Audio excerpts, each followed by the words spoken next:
Привет, друзья! Меня зовут Наташа. Добро пожаловать на кухню умелой хозяйки. Печем необыкновенно нежные булочки с творогом или с любой другой начинкой.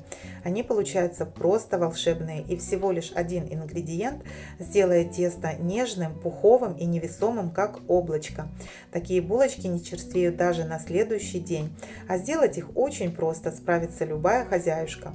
Также булочки выглядят очень красиво и нарядно, и подавать их можно даже на праздничный стол.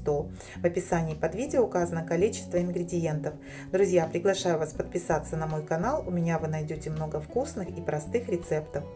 В миску наливаю теплое молоко, добавляю сахар, сухие активные дрожжи, перемешиваю, оставляю минут на 10. Затем добавляю соль, ванильный сахар, 2 яйца, снова перемешиваю. Вливаю растительное масло без запаха, муку соединяю с разрыхлителем и в несколько этапов просеиваю в миску. Замешиваю тесто в начале венчиком.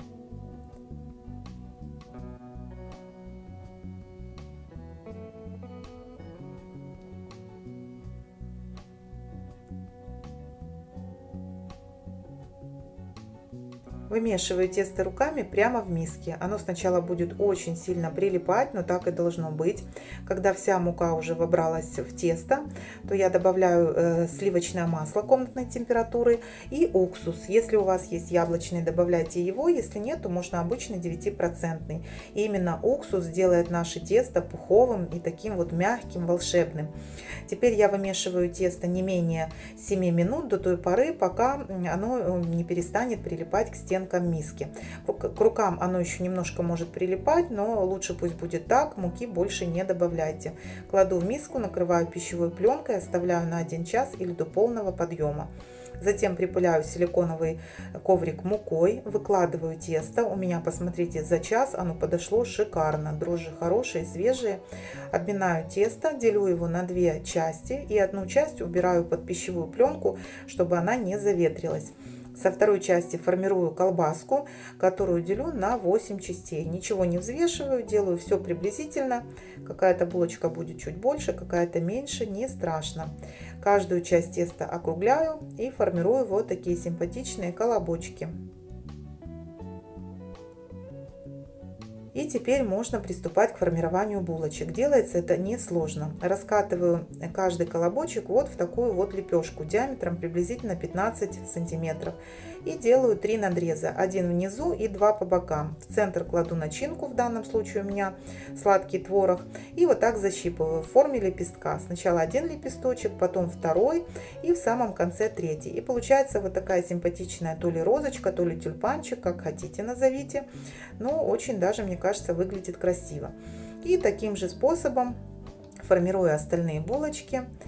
Стоит только приноровиться, и буквально за 20 минут все булочки сформированы.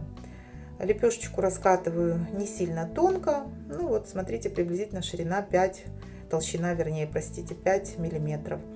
Главное очень хорошо защипывать, чтобы в процессе выпекания наш тюльпанчик, так сказать, не разошелся.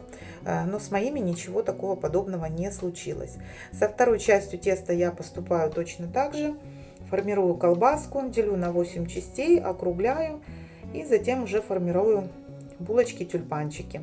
В данном случае у меня не хватило творога на все булочки, поэтому вторую часть я делаю с густым повидлом. У меня абрикосовая.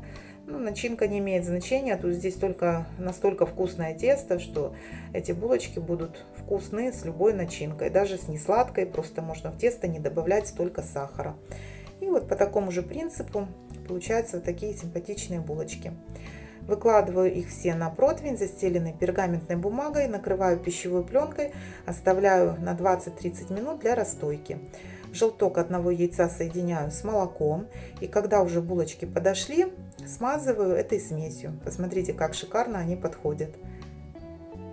Духовка к этому времени должна быть разогрета на 180 градусов. Булочки выпекаются 25 минут. Достаю их из духовки и сразу же смазываю сладкой водой. Просто пару ложек сахара я развожу в небольшом количестве воды, полностью растворяю и затем этим сиропом покрываю булочки. Таким образом они будут глянцевые, еще более красивые, и это их сделает еще более мягкими.